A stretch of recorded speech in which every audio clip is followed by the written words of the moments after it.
The Qualitative Magazine TQM has organized capacity training for journalists on modern techniques to report issues that surround people with disabilities, PWDs. Managing Director of TQM, Mr. Christian Obiora, who addressed journalists at a one-day training workshop in Jos Plateau State, observed that the use of inappropriate terminologies in reports about issues that affect PWDs hindered their growth. So we want the media to understand the right terminologies that they should use whenever they are reporting the issues of disability.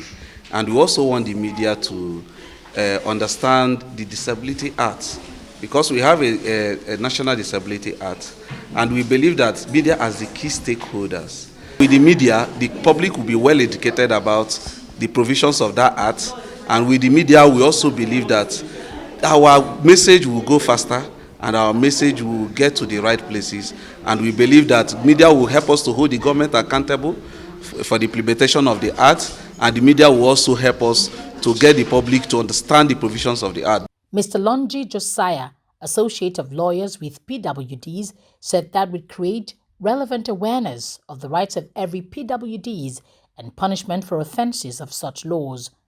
It's quite unfortunate that many Nigerians and even persons with disability are not aware that such law exists.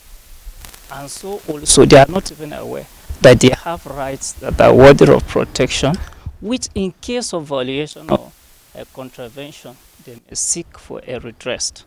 So we are urging you, the media people, to help us do the awareness, help us to preach it. A participant, Mrs. Dorcas Gonet, expressed appreciation to the organizers, saying it would improve people's knowledge about PWDs. I've learned now to use better words to describe people that are physically challenged.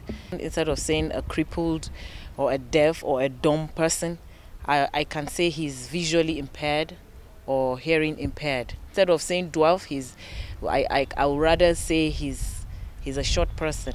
Ensure that in my subsequent reportage and my work as a journalist, I'll use such words, and then with that, people will get to know that these words are the more appropriate words to be used to describe people that are with disability. For me, as a media man and a journalist, and even as a reporter, it is important because some of the terminology we've been using before, I can say that it was out of ignorance. And we have learned a lot today. At least we know that for someone to describe maybe somebody on a wheelchair as a cripple is wrong. I'd rather go back by saying the right word so that people will understand that it's not right to call someone who is on wheelchair as a cripple, just as or somebody who uses crutches or uses a wheelchair.